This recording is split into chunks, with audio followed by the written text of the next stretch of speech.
All right, well, guys, if this is the last vlog, it's been a fucking prep. It has been, maybe I will talk a little bit. I haven't felt this ready for a comp, well, since Western Nats. Western Nats, I had a really good prep, and then a week out, I got deathly ill. The one before that was Malta. I felt really good going into Malta, and I feel just as good as I did going into Malta, but now a lot stronger just because of my training age. Just I've had the time to get stronger on other lifts. Like, sure, my top end, I'm not going to have the same chances that I did training into Malta to expose that. I almost wish I had one more block. But I also think that if I had one more block, it wouldn't be that interesting. I think that if I had one more block to just get more top end exposure, we wouldn't even have a battle. I think that this is perfect for the viewer, for the audience, for frankly Calfway to have a chance, because it makes things interesting. I feel good. I feel really strong. I feel like it's just, we got one more week after this. Really, it's like, what, 8 more training days, and then I compete. And I wish I had 3 more weeks, but I don't, but we'll make it work. I feel pretty ready. I feel pretty good. Things came around just in time, I feel. We know at the start of this series, I was pretty down, pretty beat up because training just wasn't picking up in time. And I feel like I just got just enough time to keep things interesting, to keep some fight in me, to keep some strength, to get the lifts good. And I was really excited to put it together. Now, at the same time, it's not one of those things where, win or lose, I'm going to be proud of the outcome. No, if I lose, I'm going to be very, very disappointed. And that's just what you have to be willing to put yourself up for. I think that if you aren't willing to risk losing, you'll never truly win. It's way too easy to just cop out. So even though I wish I had 3 more weeks, even though this is the prep that I got, and I'm very, very happy that I got it, we're still going into Nats with one singular goal. And if we don't accomplish that goal, it doesn't matter if I put up a nasty PR total. It doesn't matter if, I'm second best Canadian all time. I'll be very disappointed. So, less than 2 weeks out. And you gotta win. If I don't win, you lose. I'm gonna win. I feel it. I feel pretty fucking unstoppable, honestly. I'm probably gonna tear a muscle this session. I'm probably gonna blow my shit off this session. I'm gonna hurt my back. I'm gonna fuck something up. But until we do that, I'm feeling pretty good.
That was the last squat.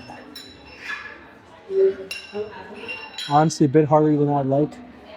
It's kind of crazy that we do like, what has been? October 2024. 2025.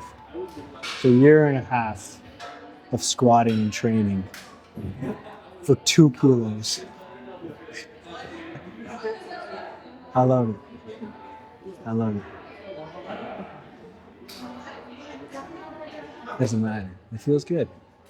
It feels good to go from that to have a pretty bad year. And I think my last squat before Worlds was like 225 maybe at tops. Maybe 227, I don't know. But to load like 12 or 17 kilos to do that, whatever it is. Like 27. No, what the fuck, 220. I just got a 220 at Worlds. 237 today. 37 kilos more than I even did at Worlds.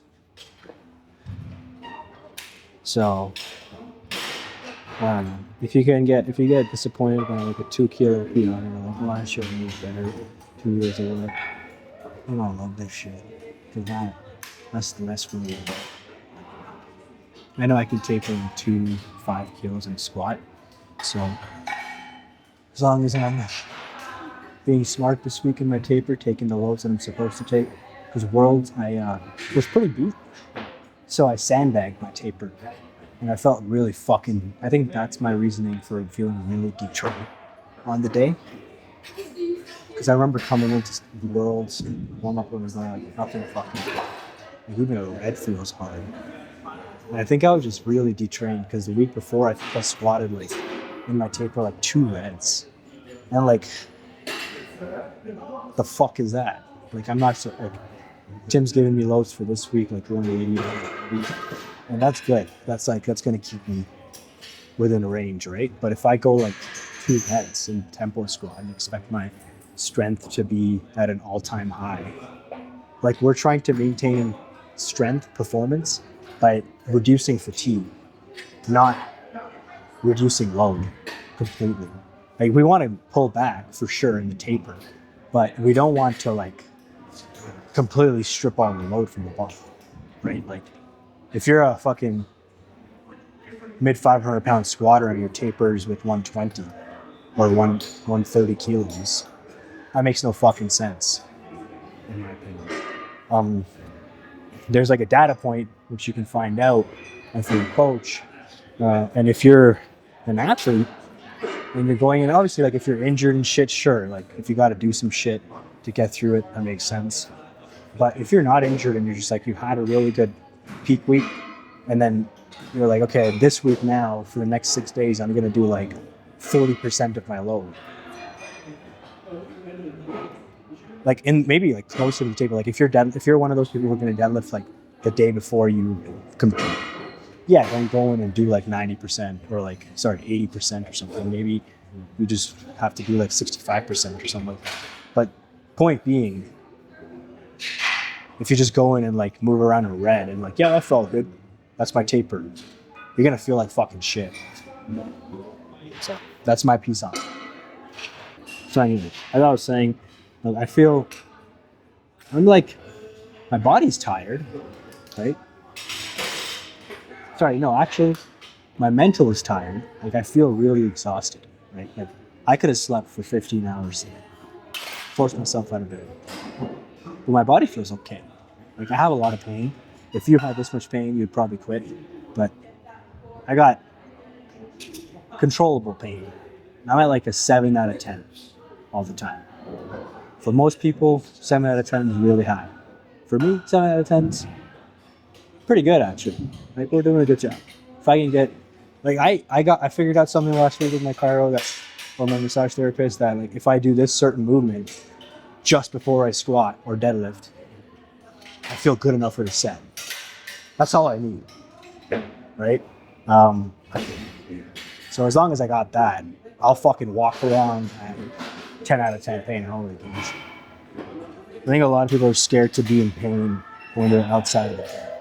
But if you're gonna do something and you push your body to a level of maximum performance, that's probably not gonna be something you should chase. You probably can't be walking around without pain all the time. Just not possible. Like you're going to have pain. Like people will be like, oh, it hurts while driving. Okay, but does it hurt while squatting? No. Okay. Right now it doesn't matter. Right? So I don't know. I feel like it's really, I find it, I understand people who say like I don't want to be in pain all the time. I get that. Like I don't like being in pain. But if I could figure out a way to train and to train, but I'm in pain outside, I'm cool. Obviously, if I wasn't competitive, and if I wasn't trying to be at my maximum strength, then maybe I would be like, oh, I don't want to be in pain when I'm just fucking driving or eating food or sleeping. But at this point, I don't want to give a fuck. I mean,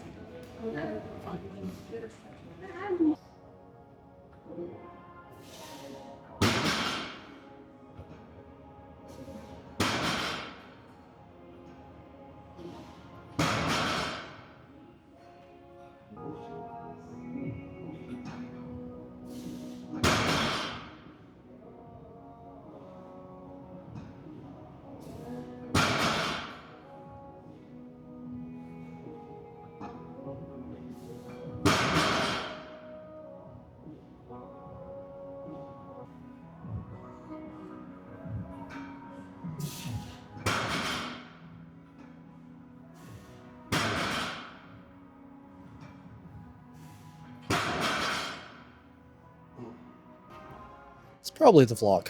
It's probably it. It's probably the series. Next time you see me, I will be in St. John's. And I don't know if we'll do a little preview or a recap, but we'll film something in St. John's. Nationals. It's been fun. See ya.